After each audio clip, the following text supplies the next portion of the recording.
is Resolute and the Resolute Podcast, where we are discipling and developing men to live with conviction. I am Vince Miller, your host, and today we are discussing the topic of vision. Men, welcome back to the program. If this is your first time tuning in, well, thank you for joining us. The Resolute Podcast is produced multiple times every week. We have Resolute study guides that go along with this podcast for your men's group found on the website for members at beresolute.org. Come back often. Feel free to add the podcast to your favorite RSS feed or in iTunes. You can also follow us on Twitter and Facebook. All those links that you need are on the website. So let's dive in. Vision. Vision is one of the most essential skills for any leader. For some, this skill comes very naturally. Others are going to have to develop the muscle of vision. But without vision, leadership is absolutely impossible. This is because vision inspires action, defines purpose, guides focus, and equips people with a mental picture of where we want them to go. This is true for any environment where there are people that you are trying to influence. You need to use vision. Here's an interesting fact.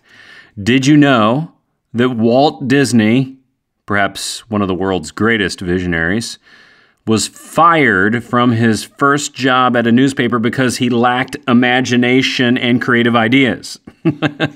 I mean, that's laughable, right? One of the men who was perhaps one of the greatest visionaries of his time and still is today because his vision still influences our lives, lacked vision at one time. Hilarious, right? So our goal in today's lesson is to understand the skill and tool of casting vision through the relationship between a father and son. So today we're going to look at perhaps one of the most famous father and son relationships, other than, of course, God and Jesus, in the entire Bible. Now, the father and son relationship that I'm talking about is the relationship of David to Solomon. They were the second and third kings of the nation of Israel. And today we're going to see David hand the baton of leadership to his son. And this is quite a moment. So let me read the text to you for today. It's a long one, but listen carefully to it as I read from 1 Chronicles 28, verses 9 through 21. And you, Solomon, my son, know the God of your father and serve him with a whole heart and with a willing mind. For the Lord searches all hearts and understands every plan and thought. If you seek him, he will be found by you. But if you forsake him, he will cast you off forever. Be careful now, for the Lord has chosen you to build a house for the sanctuary. Be strong and do it. Then David gave Solomon his son the plan of the vestibule of the temple and of its houses, its treasuries, its upper rooms, and its inner chambers, and of the room for the mercy seat. And the plan that he had in mind for the courts of the house of the Lord and all the surrounding chambers, the treasuries of the house of God, and the treasuries for dedicated gifts.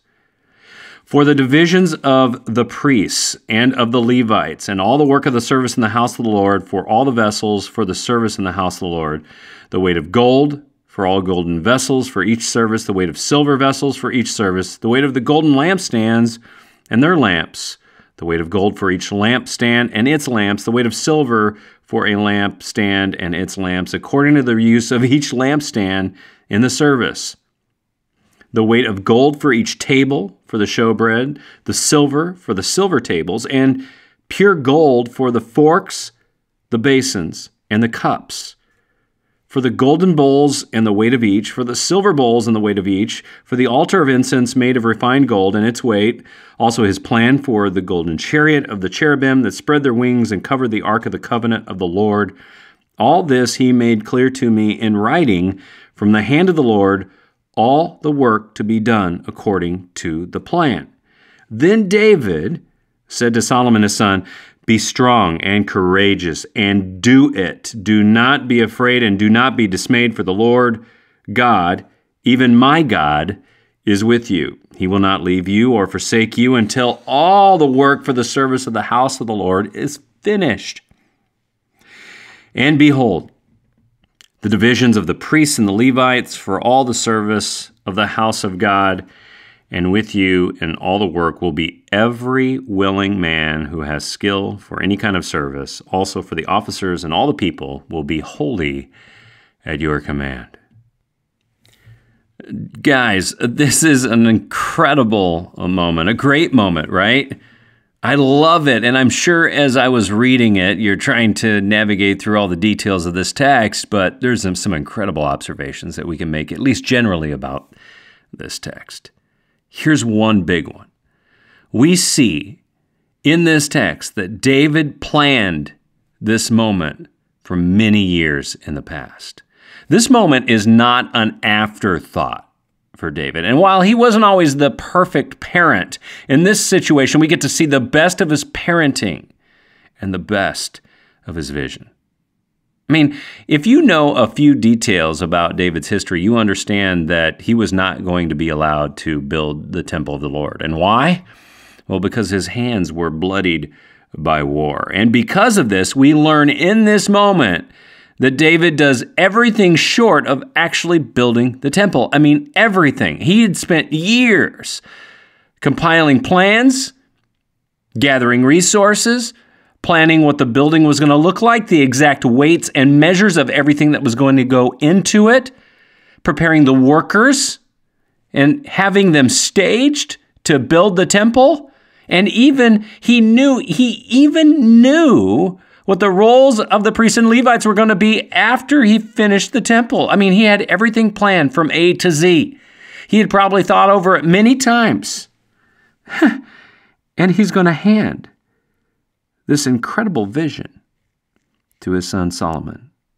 It's a vision that took decades to plan, decades. A vision of the future that David could see that he would never actually see. Isn't that crazy? And he hangs this vision upon Solomon in one single statement. It's a call that only Solomon can fulfill. And in this moment, David casts the most compelling vision.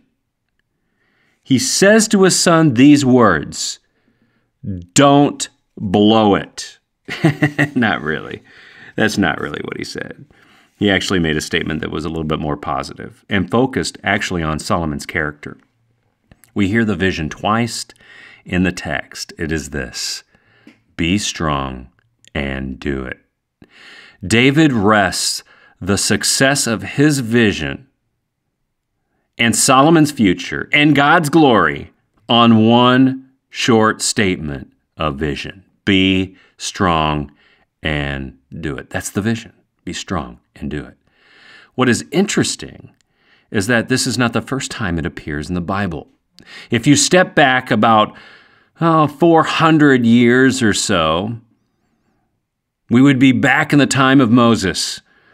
Moses had just led God's people out of slavery from the hand of the Pharaoh and is embarking on the promised land. We know that Moses is not going to be allowed to enter the promised land. Sound familiar? And in this moment, he hands the torch to Joshua, and in doing so, he has some last words for Joshua, who will be the leader into the land we know today as Israel. Let me read these words and just allow them to sink in for a moment, because they are a statement of vision. So Moses continued to speak all these words to Israel, and he said to them, I am 120 years old today. I am no longer able to go out and to come in. The Lord has said to me, you shall not go over this Jordan.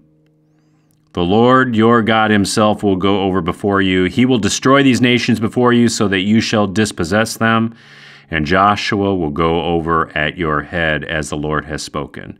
And the Lord will do to them as he did to Sihon and Og, the kings of the Amorites, and to their land when he destroyed them. And the Lord will give them over to you, and you shall do to them according to the whole commandment that I have commanded you. Listen carefully. Be strong and courageous. Do not fear or be in dread of them, for it is the Lord your God who goes with you. He will not leave you or forsake you. Deuteronomy 31, verses 1 through 6. The last word to Joshua is a statement of vision. Be strong and courageous. Do not be afraid. And how could David and Solomon not recall this moment, a great moment in history where David and his son would recall the torch passing to God's next man, Joshua, who would lead God's people from slavery in the desert into peace and promise. Wow. Talk about a compelling vision for David to cast, from leader to protege and then from father to son. This is vision. But I want to quickly define vision.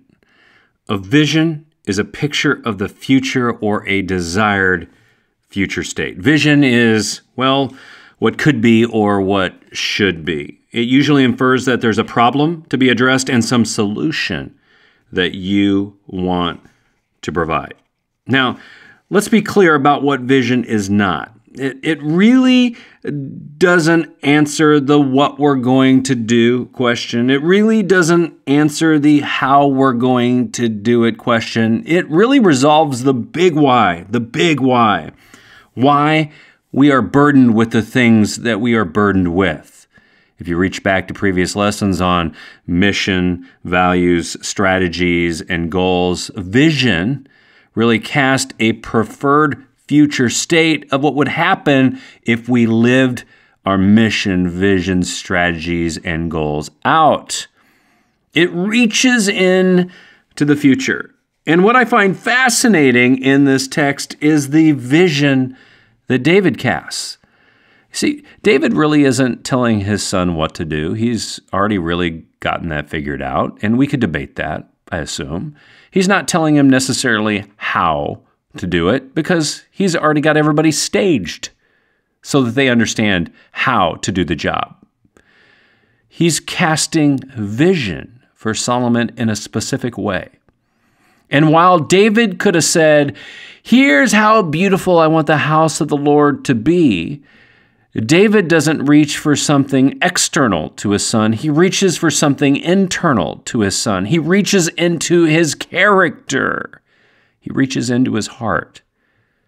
He reaches in for an attribute called courage.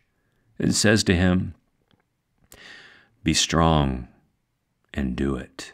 Do not be afraid. Why does David reach this way?